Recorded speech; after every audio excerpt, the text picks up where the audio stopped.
In the words of the Apostle Paul, grace to you and peace from God the Father and our Lord Jesus Christ.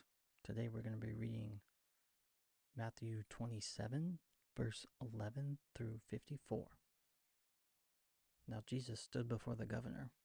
"Are you king of the Jews?" the governor asked him. Jesus answered, "You say so." While he was being accursed by the chief priests and elders, he didn't answer. Then Pilate said to him, "Don't you hear how much they are testifying against you?" But he didn't answer him on even one charge, so that the governor was quite amazed. At the festival, the governor's custom was to release to the crowd a prisoner they wanted. At that time, they had a notorious prisoner called Barabbas. So when they had gathered together, Pilate said to them, "Who is it you want me to release for you, Barabbas or Jesus, who is called Christ?" For he knew it was because of envy that they had handed him over. While he was sitting on the judge's bench, his wife sent word to him, "Have nothing to do with that righteous man, for today I've suffered terribly in a dream because of him." The chief priests and the elders, however, persuaded the crowds to ask for Barabbas and to execute Jesus. The governor asked them, "Which of the two do you want me to release for you?" "Barabbas," they answered. Pilate asked them, "What should I do then with Jesus, who is called Christ?" They all answered, "Crucify him."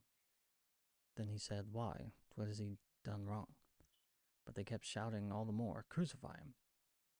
When Pilate saw that he was getting nowhere, but that a riot was starting instead, he took some water, washed his hands in front of the crowd, and said, "I am innocent of this man's blood. See to it yourselves." All the people answered, "His blood be on us and on our children." Then he released Barabbas to them. After having Jesus flogged, handed him over to be crucified. Then the governor's soldiers took Jesus into the governor's residence and gathered the whole company around him. They stripped him and dressed him in a scarlet robe. They twisted together a crown of thorns, put it on his head, and placed a staff in his right hand. And they knelt down before him and mocked him, "Hail, King of the Jews!" Then they spat on him, took the staff, and kept hitting him on the head. After they had mocked him, they stripped him of the robe, put his own clothes on him, and led him away to crucify him. As they were going out, they found a Cyrenian band named Simon. They forced him to carry his cross. When they came to a place called Golgotha, which means place of the skull, they gave him wine mixed with gall to drink, but when he tasted it, he refused to drink it. After crucifying him, they divided his clothes by casting lots. Then they sat down and were guarding him there.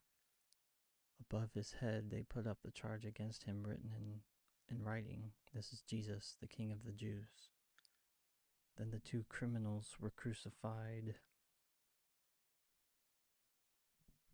The two criminals were crucified with him, one on right and one on the left. Those who passed by were yelling insults at him, shaking their heads and saying, "You who would destroy the temple and rebuild it in 3 days, save yourself. If you are the Son of God, come down from the cross." In the same way, the chief priests with the scribes and elders mocked him and said, "He saved others, but he cannot save himself. He is the King of Israel. Let him come down now from the cross, and we will believe him.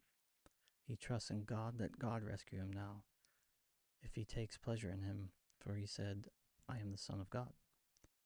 In the same way, even the criminals who were crucified with him taunt him.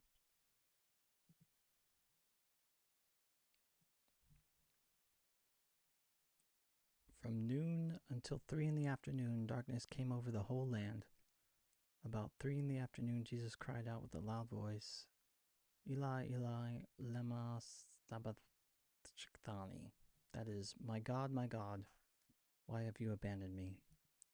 When some of those standing there heard this, they said, "He's calling for Elijah." Immediately one of them got up, ran and got a sponge, filled it with sour wine, put it on a stick, and offered him a drink.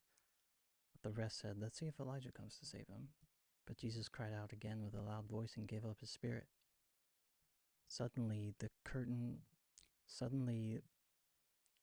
of the sanctuary was torn in two from top to bottom. The earth quaked and the rocks were split. The tombs were also opened, and many bodies of the saints who had fallen asleep were raised. They came out of the tombs after his resurrection, entered the holy city, and appeared to many. When the centurion and And those with him who were keeping watch over Jesus saw the earthquake and the things that had happened. They were terrified and said, "Truly, this man was the Son of God."